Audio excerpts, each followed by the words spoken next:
Es el conjunto sistemático de normas laborales dictadas por el empresario con o sin intervención de los trabajadores para el ordenamiento del régimen interior de un establecimiento. Primera definición. Según el conjunto de disposiciones dictadas por el empresario unilateralmente o de acuerdo con los trabajadores a su servicio y con intervención de la autoridad estatal. Disculpen un momento, vamos a ver.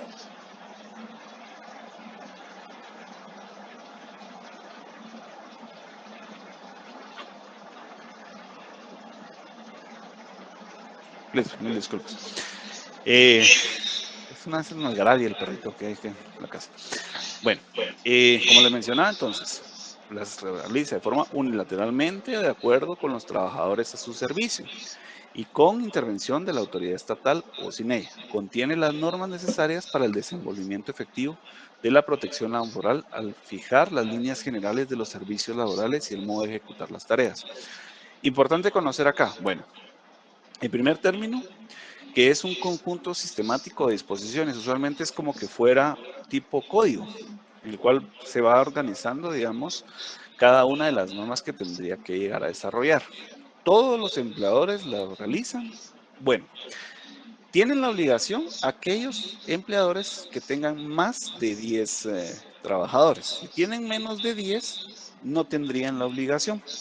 Sin embargo, no tenerla no implica que no lo puedan desarrollar si lo estiman conveniente. Y es bastante adecuado desarrollarlo. Les voy a decir por qué.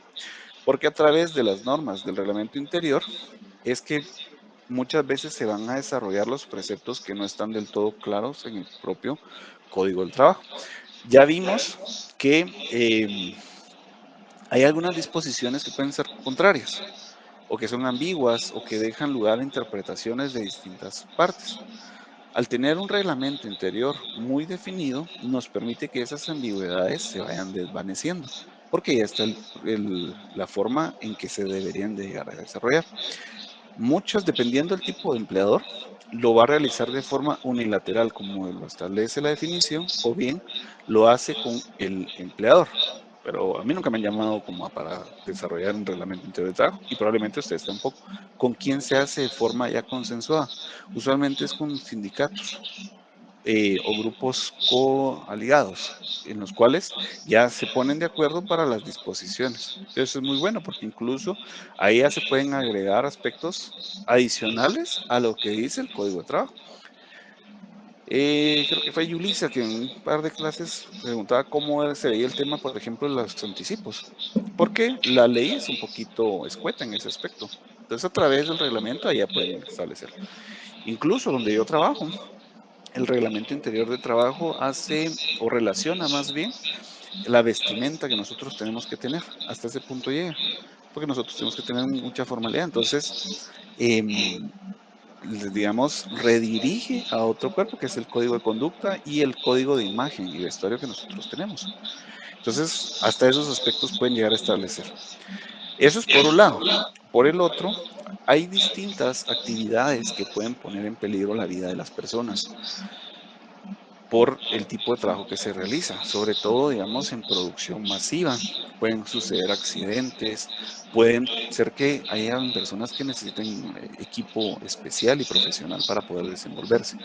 Entonces, a través del reglamento interior es que deberían de establecerse cada uno de estos lineamientos con la finalidad de que no se vaya a exponer en peligro la vida de las personas o de los trabajadores. ¿Dónde encontramos este fundamento? Oscar, adelante, por favor. Oscar y Anielka después. Gracias, maestro. Le quería consultar respecto al reglamento interior de trabajo. ¿Qué Ujú. pasa cuando se actualiza alguna medida disciplinaria o cuando requiere alguna actualización? ¿Cada cuánto se hace o se deja algo como con apertura que se puedan tener cambios durante el Mm, tiempo? Ok, perfecto. Vamos a ver. Lo primero es que va a depender de muchos factores. Por ejemplo, si surge una norma de carácter laboral, como más o menos sucedió en el 2010, que hubieron unas disposiciones referidas a la seguridad industrial. Entonces, para algunos sectores sí era aplicable, ¿verdad? Para otros no por la naturaleza de sus actividades. Entonces, en ese momento lo ideal es que actualizaran, digamos, su reglamento interior de trabajo. Eso es por un lado. Por el otro es dependiendo de las funciones que pueda llegar a realizar la institución. Si no hay algún aspecto que no esté regulado, lo pueden inmediatamente actualizar. Entonces, no obedece en estos primeros momentos a una periodicidad para la actualización del reglamento interno de trabajo. Y de ese es el factor principal. ¿Por qué es que no tiene, digamos, una actualización anual, supongamos, como otro tipo de reglamentos que existen en otras instituciones? Porque esto, el reglamento no solamente lo ven en la parte trabajadora y en la parte empleadora, sino que debe ser aprobado por la Inspección General del Trabajo. La inspección cuenta con relativamente poco personal y tienen que aprobarlo. Y aprobarlo implica ponerse a leer todo el contenido. Y es un reglamento que tiene más de 100 artículos y que cada artículo es objeto de análisis. Entonces, es una carga demasiado grande que no tendría ningún tipo de efecto. La institución sería vigente, más no positiva, porque no se aplica. Entonces, solo ante ese tipo de situaciones. Si no lo actualizamos y es un inspector de dicha inspección, podría identificar ese aspecto. Ese es otro ejemplo también para su auditoría, digamos. Tiene su reglamento interior de trabajo, no, ¿cuántos trabajadores tiene? 20. Ah, ahí hay una deficiencia. O bien, su reglamento interior de trabajo tiene normas de seguridad industrial, no. ¿Y a qué se dedica? A la detonación de montañas para la construcción. Ahí hay deficiencias, ¿verdad? Entonces, solo para que lo tengan en consideración. Pero sí, digamos, obedece esa periodicidad, Oscar. Anielka, por favor. Gracias. Maestro, pues básicamente ya me la contestó porque iba a Ujú. consultarle si estaba fundamentada en ley esa cantidad para poder hacer o para poder crear un reglamento interior, pero entiendo yo que es a criterio de la Inspección General, el tema de deficiencias. Sí, las deficiencias va a ser en consideración a las que puedan llegar a detectar, porque cuando básicamente ustedes lo van a elaborar, van a tener un plazo para que sea aprobado. Entonces vamos a ponerlo, aquí vamos a ir, vamos aquí el artículo 59, dice, todo reglamento interior de trabajo debe ser aprobado previamente por la Inspección General del Trabajo. El contrato, ¿se recuerdan? Solo es de conocimiento, no lo aprueba. Debe ser puesto en conocimiento de los trabajadores con 15 días de anticipación a la fecha en que va a comenzar a regir. Debe imprimirse en caracteres fácilmente legibles y se debe tener constantemente colocado, por lo menos en 2 de los sitios más visibles, o usualmente le dan a uno. O en su efecto, ha de suministrarse impreso en un folleto a todos los trabajadores de la empresa de que se trata. Las disposiciones que contiene el párrafo anterior deben observarse también para la modificación o derogatoria que haga el patrono del reglamento interior del trabajo. O sea, no tiene, digamos, un plazo específico como tal. El anterior, estamos, por cierto, en el artículo 57, para que lo vayan anotando. Reglamento interior de trabajo es el conjunto de normas elaboradas por el patrono de acuerdo con las leyes, reglamentos, pactos colectivos y contratos vigentes que lo afecten, con el objeto de preparar y regular las normas que obligadamente se deben sujetar él y sus trabajadores con motivo de la ejecución o prestación del contrato. Es una definición legal que podemos observar más allá de las dos doctrinarias. Todo patrono que ocupe en su empresa permanentemente 10 o más queda obligado a elaborarlo y poner en vigor su respectivo reglamento. Y por ahí vamos. Y después ya empieza lo que tiene que llevar cada uno de los reglamentos. ¿Cuál es su naturaleza? Bueno, hay como en cualquier ámbito del derecho, independientemente que si es laboral o no, hay distintas teorías que tratan de explicar cuál podría ser su naturaleza jurídica. La más conocida es la teoría contractual, en virtud de que básicamente son condiciones que pacta, por un lado unilateralmente o consensuada con la parte empleadora, trabajadora, perdón, para establecer, digamos, estas normas. O bien puede ser, si no es consensuado, de forma unilateral, como les comentaba, tipo un contrato de adhesión. Que en el contrato de adhesión no nos preguntan si quieren o no. Un contrato de adhesión, por ejemplo, es el tipo el contrato que ustedes tienen del servicio de energía pública. Ahí no les preguntaron cuánto quiere que les cobre, sino que ustedes se acceden a la tarifa que yo pongo y ustedes la van a aplicar. Entonces, esa es una de las teorías. La otra es teoría legal o estatutaria. ¿Qué quiere decir? Que es una figura que nace respecto a la propia norma. Es una institución jurídica, como hemos hablado. Una institución es de donde surgen diversos derechos y obligaciones y que se va desarrollando. A mi criterio, definitivamente es una teoría legal realmente o estatutaria, puesto que no queda a criterio del empleador, salvo en los casos que tengan menos de 10 trabajadores, sino que es una obligación que debe de observar. Entonces, para tenerlo en cuenta. Esto ya lo vimos. Maestro, perdone. Ajá, Por ejemplo, lo que es la naturaleza jurídica, según ahorita podría regresar a la anterior claro que sí. diapositiva, perdón, porque como dice, varias son las teorías que se han elaborado, pero para determinar la naturaleza jurídica del reglamento interior de trabajo, pues no existe una definición unánime. ¿A qué se refiere directamente esto, por ejemplo, si lo plasmamos en un caso? Por ejemplo, ya ahorita como ya sé cómo usted plantea sus, sus casos en los exámenes, ¿cómo podría ser como ejemplo un caso sobre una naturaleza jurídica ya directamente planteándolo en un caso, por decirlo así? Como para que sea un caso es que tenga que tener una aplicación práctica en sí. Y para que se llegara a desarrollar este aspecto, es únicamente ya en la vida real, por así decirlo, es que el juzgador, al momento en que exista algún tipo de imposición de una sanción por parte de la inspección hacia el empleador porque no estableció el reglamento interior del trabajo, esta sea objeto de algún recurso de oposición o revisión, porque estamos en materia todavía administrativa, o que se llegara, digamos, a un proceso administrativo ya de carácter judicial, podría ser que el empleador se vaya a basar mucho en la teoría contractual y que entonces no tendría la obligación, supongamos. Y el juzgador podría ser que tenga el criterio, no, esto no es algo contractual, sino que esto debe de ser una teoría legal o estatutaria. Este tipo de casos yo no las pondría, yo pondría en todo caso una pregunta directa, digamos.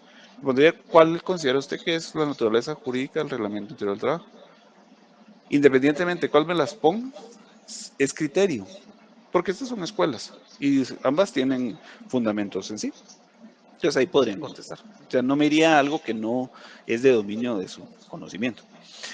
Aquí explica un poco acerca de cada una de las teorías, la contractual, la teoría legal o estatutaria, que ya vimos que en realidad pues ya sea por voluntad de las partes o que sea fundamentado en la propia ley. Ya leímos el artículo 57 y 58. Nilka, por favor. Perdone, maestro, tanta pregunta. Gracias. Solo quería saber, maestro, por ejemplo, desde el enfoque de la Inspección General de Trabajo, en los reglamentos donde no influye la parte del trabajador, no pasaría nada. Por ejemplo, si es unilateral, en donde solo la parte empleadora actúa en la elaboración del reglamento interno, no habría tanta injerencia aparte de la inspección en el caso de que no exista la parte trabajadora en ese consenso. Muy bien, como la ley faculta que sea solo la parte empleadora para que lo pueda llegar a materializar, y esto puede venir por distintos factores. Por ejemplo, ¿qué sucede si no tiene representatividad de la parte trabajadora? No tendría sentido si quisiera, digamos, tomar en consideración los aspectos del trabajador. Más que todo es cuando hay, en la práctica se ve mucho eso, cuando se ven sindicatos, porque entonces ahí sí, digamos, ya hay ciertos convenios que debería de observar la parte empleadora para introducirlos dentro del reglamento interior del trabajo. Entonces, ¿qué va a hacer el inspector? Va a tener cualquiera de las dos opciones. Van a recibir probablemente algunos que fueron consensuados, otros que fueron de manera unilateral. En ambos casos, lo que tendría que ver el inspector, que no es tampoco algo tan difícil, es que si, por ejemplo, se colocó por error en el reglamento que la jornada diaria va a ser de 12 horas, supongamos, no lo aprueba, sino que lo tendría que mandar a enmendar. Y ese error podría ser que esté consensuado o que haya sido de forma unilateral. Entonces, no va a tener ese inconveniente. Lo que va a revisar realmente el inspector en sí es que no vaya, digamos, a restringir, a disminuir los derechos mínimos que establece el Código de Trabajo. Ahí estamos. Gracias, maestro. Un gusto. Muy bien, ahora veamos qué es el contenido. ¿Alguien que me pueda hacer la caridad de leer el artículo 60? Con gusto, maestro. Gracias. Artículo 60. El reglamento interior de trabajo debe comprender las reglas de orden técnico y administrativo necesarias para la buena marcha de la empresa, las relativas a higiene y seguridad en las labores, como indicaciones para evitar que se realicen los riesgos profesionales e instrucciones para presentar los primeros auxilios en caso de accidentes y en general todas aquellas otras que se estimen necesarias para la conservación de la disciplina y el buen cuidado de los bienes de la empresa.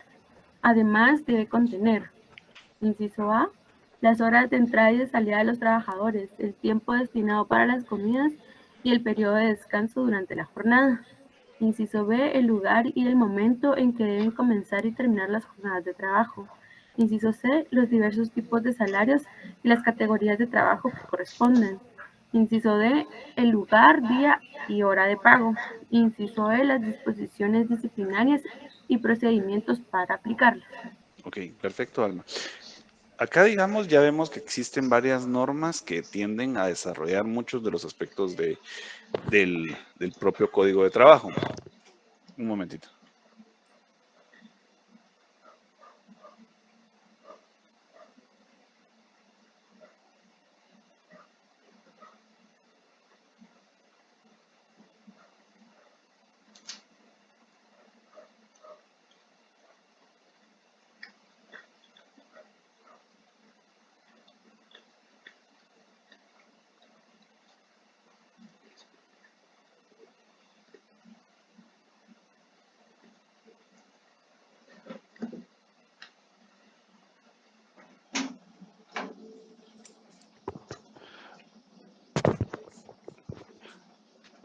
Muy bien, pues como bien dice, digamos, la norma tiene muchos aspectos que va desarrollando, pero particularmente tiene aspectos que son de orden técnico, administrativo, necesarios para la buena marcha de la empresa, relativos a higiene y seguridad de labores. Muchos no lo desarrollan, sobre todo el tema de la seguridad en las labores. Incluso muchas empresas hoy por hoy todavía no tienen estas normas mínimas. Otras, por otro lado, sí tienen, por ejemplo, muchas medidas que están enfocadas para el tema de la prevención de accidentes y que han desarrollado programas justamente en los cuales capacitan a los trabajadores en primeros auxilios. Eso es algo muy bonito y muy importante y necesario porque están orientadas justamente a los primeros auxilios y demás. Todas esas normas deberían de estar plasmadas. Y de igual forma, aspectos tan básicos como la hora de entrada y salida, el tiempo destinado para las comidas, los periodos de descanso, por ejemplo, todo eso sí debería de estar delimitado y establecido. Por ejemplo, en una institución no se tenía estipulado dónde tenía que marcar una persona y una persona estaba llegando tarde todo el tiempo. Y usualmente ahora tienen como los relojitos para poder uno marcar el tiempo de cuando está llegando.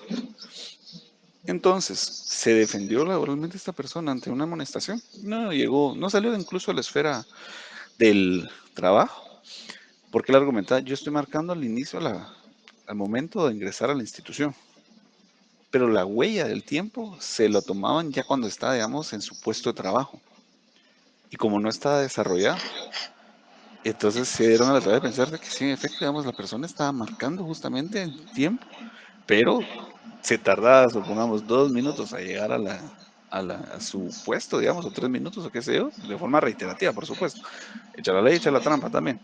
Entonces, eso sirve como para ir delimitando cada uno de estos aspectos y que son válidos. De esa cuenta dio lugar a una actualización, no solamente este tema, sino otros temas como tal. Maestro, perdone que lo interrumpa. Por ejemplo, yo tenía conocimiento de que son 20 minutos en el mes, si no estoy mal, ¿verdad? Para poder sancionar a una persona según el reloj biométrico, ¿verdad? Biogeométrico. La biométrica, ajá. Biométrico, ¿verdad?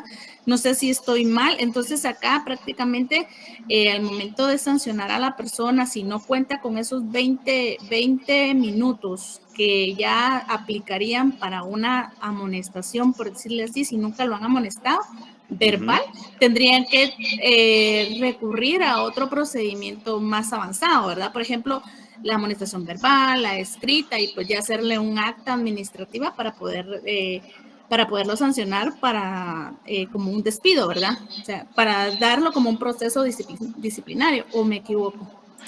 Ok, muy bien. No existe, digamos, una norma general respecto a este tema, sino que va dependiendo de cada uno de los puestos de trabajo, porque en realidad el contrato lo que dice es de tal hora a tal hora.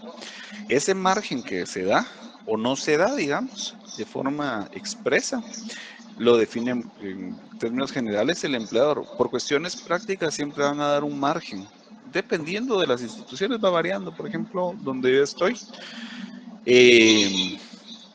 básicamente creo yo que que solamente 2 días a la semana se puede llegar a marcar posterior de las 8 de la mañana, supongamos, pero que a la semana no puede sumar cierta cantidad de tiempo, que creo yo que son 20 minutos semanales, y mensualmente no puede rebasar la de 60 minutos. O sea, hay esas limitaciones, pero esas no aplican para las otras instituciones, en las cuales ahí dependen muchos factores.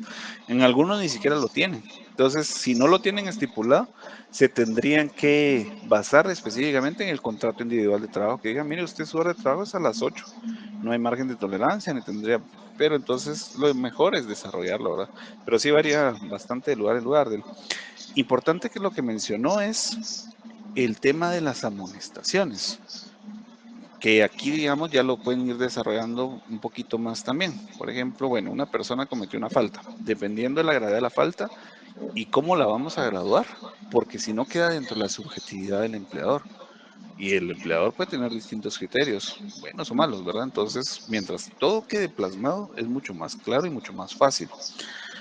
Incluso los procedimientos. Hemos hablado de acá de cómo podría en algún momento una persona llegar a documentarlo. Todo esto lo pueden poner también a través del reglamento interior del trabajo, porque esta la gran ventaja es que se permite ese desarrollo. Podría ser que sea, digamos, una amonestación verbal. Y la amonestación verbal siempre es escrita, simplemente es que se comunica de esa manera para dejarlo por constancia. Una amonestación por escrita, 2 amonestaciones por escrita, la suspensión sin goce de salario de 3 días o la suspensión sin goce de salario de 8 días. Y así sucesivamente, ¿verdad? Dependiendo de la gravedad. Pero todo eso se puede establecer acá. ¿Por qué es tan importante nuevamente? Porque al momento de tener definidas políticas, sirve también como manual para digamos, para las personas que son usualmente recursos humanos o de GTH, qué hacer ante determinadas situaciones. Porque a todos nos ha pasado que se da una situación en ese momento y no sabemos cómo actuar, ya no sabemos exactamente qué puede llegar a suceder, entonces, particularmente cuando son faltas graves que se dan en los lugares de trabajo. Entonces, tenerlo plasmado permite y le da una guía, un manual al final de cuentas al propio empleador para que pueda, digamos, decir, bueno, en este caso se debe desarrollar de esta manera. Y eso le sirve tanto para los trabajadores, digamos, para el personal subordinado, como para los jefes inmediatos para conocer cada una de estas situaciones. Aquí hay otros aspectos del reglamento, ¿verdad? Que están dentro del artículo 60. Se prohíbe descontar suma alguna de salario a los trabajadores en concepto de multa, la suspensión del trabajo sin goce de salario no debe decretarse por más de 8 días ni antes de haber oído al interesado y a los compañeros de trabajo que éste indique. Tampoco podrá imponerse esta sanción, sino en los casos expresamente previstos en el respectivo reglamento. Literal F, la designación de las personas del establecimiento, quienes deben presentarse las peticiones de mejoramiento o reclamos en general, y la manera de formular unas y otros, y las normas especiales a las diversas clases de labores de acuerdo con la edad, sexo de los trabajadores y las normas de conducta, presentación, compostura personal que estos deben guardar según lo requiera la índole del trabajo. Aquí también da medida, digamos, de protección para el propio empleador en el sentido de que debe existir todo un proceso de amonestación. Si el día de hoy yo recibo una amonestación, yo tengo el derecho de poder defenderme y decir, bueno, no es como me lo están planteando, sino que existe una serie de argumentos para indicar yo no realicé este tipo de conducta. O incluso puedo decir, puedo establecer qué compañeros me pueden servir como para ser testigos, digamos, de que yo no fue de determinada manera. Entonces, todo esto es importante. ¿Qué sucede si una persona es despedida? Y no todo va a encuadrar dentro de las causales que vimos con anterioridad. Entonces se va a tener que apoyar mucho con el reglamento interior del trabajo una demanda, porque podría llegar a establecerse que existen lagunas que no se contemplaron. Y producto de eso puede decir, bueno, no estaba contemplado, no estaba prohibido, y por tanto no tiene mucho fundamento. Entonces, como vemos, no todo es código de trabajo, sino que también se va desarrollando con otros documentos. Y hablando de otros documentos, vamos a hablar justamente de lo que es la Organización Internacional del Trabajo y por qué es tan importante en Guatemala relativamente. Bueno, ¿qué es la OIT? Empezando por eso.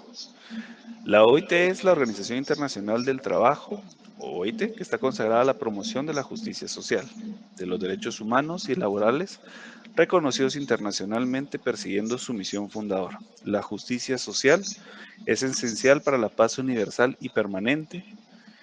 Única agencia tripartita de la ONU, la OIT reúne a gobiernos, empleadores y trabajadores de 187 Estados miembros, a fin de establecer las normas del trabajo, formular políticas y elaborar programas y promoviendo el trabajo decente de todos, mujeres y hombres. Actualmente, el programa de trabajo decente de la OIT contribuye a mejorar la situación económica y las condiciones de trabajo que permiten que todos los trabajadores, empleadores y gobiernos participen en el establecimiento de una paz duradera, de la prosperidad y del progreso.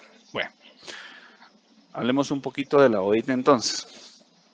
Esta es una organización que incluso es más antigua que la propia Organización de las Naciones Unidas. Esta básicamente deviene de lo que era su antecesora de este organismo, que era la Sociedad de Naciones. Estamos hablando de que surge dentro del propio contexto de la Primera Guerra Mundial, posteriormente. De hecho, a través del Tratado de Versalles es que empieza a tener mucho sentido. Y recordemos que históricamente ahí nos brinda una serie de aspectos que generan, digamos, algún momento normas, porque es una fuente histórica en sí, digamos. Entonces, al momento de desarrollar esto, en primer lugar, el contexto era pues la paz mundial. Ese era como que el primer sentido que daba origen a la Sociedad de Naciones. Pero no solamente vieron la oportunidad de crear un organismo que tuviera este tipo de características, sino que también pues se podían llegar a desarrollar otros aspectos, particularmente el desarrollo del trabajo, la salud, la justicia y demás.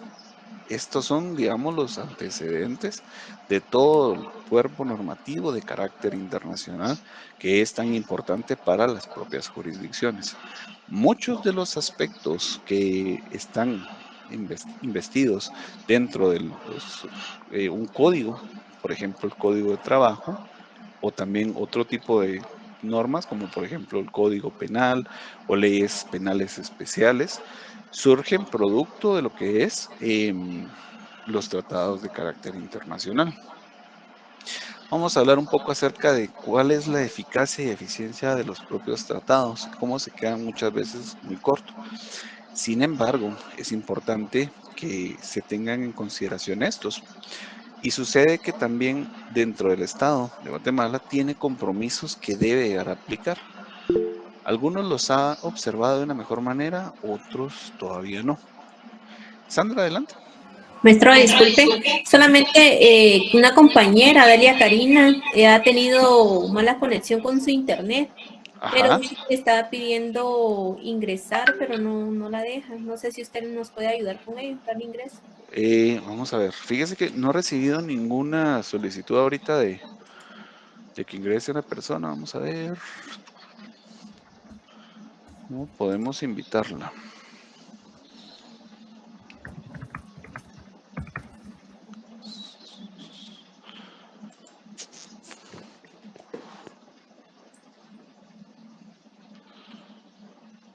Pues mire, no me deja la opción como de llamarla porque como no funciona como Webex Meeting o Teams, sería de que probara porque realmente ahorita ya es que solo ingrese así, ya no podría decirle que pruebe en este momento. Sandra, por De favor. acuerdo. Sí, ahorita estamos viendo. Gracias. Y voy a estar yo al pendiente si me figura algún mensaje, pero ya no me está pidiendo acceso. Bueno, como les comentaba, entonces, esta organización pues surge históricamente en ese contexto. Y derivado, digamos, de su creación, por ser un organismo de carácter internacional, lo que hace es que adhiere a distintas jurisdicciones con la finalidad de que estos pues trabajen de manera conjunta en beneficio, digamos, de los hombres y mujeres trabajadores de todo el mundo. ¿Por qué es que dice que participa de manera tripartita? Porque acá, digamos, son los tres factores, y creo que en la siguiente filmina lo vamos a ver, mediante la cual su metodología es que, por un lado, está el Estado, las jurisdicciones, la parte empleadora y la parte trabajadora, porque cada uno va a tener distintos intereses como tal. Y la idea es desarrollar trabajo articulado con la finalidad de que puedan en algún momento determinado consensuarse ciertas normas. Como hemos visto a lo largo del curso, que el derecho laboral es de carácter reivindicativo, y en efecto lo es, pero parte de esa reivindicación no se ha logrado también solo en las calles a través de muchas personas que hacen una lucha, sino que producto de ese contexto histórico, de esas convulsiones sociales que se puedan llegar a dar, la Organización Internacional del Trabajo las ha analizado y considerando que son necesarias llegarlas a implementar dentro del ordenamiento jurídico. Por citarles en el ejemplo, el tema de la jornada laboral, que era muy extensa, se dio una situación beligerante en la cual pues no era adecuada que se continuara de esta manera. Producto de eso se fue modificando en determinados países y la Organización Internacional del Trabajo absorbió esta situación y posteriormente invitó a distintas jurisdicciones para que suscribieran convenios internacionales. Un convenio internacional básicamente obedece a un principio que se llama Pacta sur Servanda, creo que es, mediante la cual todas las disposiciones de dicho convenio se vuelven ley entre las partes. Es como un contrato individual de trabajo, por así decirlo. Solo que con las características de aquí se adhieren directamente jurisdicciones y naciones, con la finalidad de que observen sus disposiciones y estén obligados a implementarlas en sus respectivos ordenamientos jurídicos. Pacta sunt servanda es este principio. Muchas veces estos convenios internacionales pierden mucha materialidad ya en la práctica, porque hay varios aspectos que no se llegan a considerar. Hablábamos de cómo funcionaba, digamos, y es de carácter tripartito. Y esto es una característica esencial de la Organización Internacional del Trabajo, toda vez que otras manifestaciones internacionales de las Naciones Unidas, como hoy por hoy se le conoce a lo que era la Sociedad de Naciones, básicamente está conformada específicamente por jurisdicciones o por distintos estados, pero acá no, acá sí, digamos, sí tiene como que participación sectorial de este tipo de actividades. ¿Por qué? Porque cada uno, lo que hablábamos, va a perseguir distintos fines e intereses. Y la idea es que se conozcan a cabalidad cuáles son estos. Ya en la práctica, básicamente, hay partes dentro de la Organización Internacional del Trabajo que funcionan como que fueran trabajadores y empleadores, y los estados que se van adhiriendo a los distintos organismos. Pero antes de seguir avanzando dentro de la clase, vamos a dar en este momento el periodo de receso. Y en 20 minutos básicamente nos vemos y seguimos hablando acerca de la Organización Internacional del Trabajo. Gracias, maestro. Gracias. Gusto. Gracias, maestro.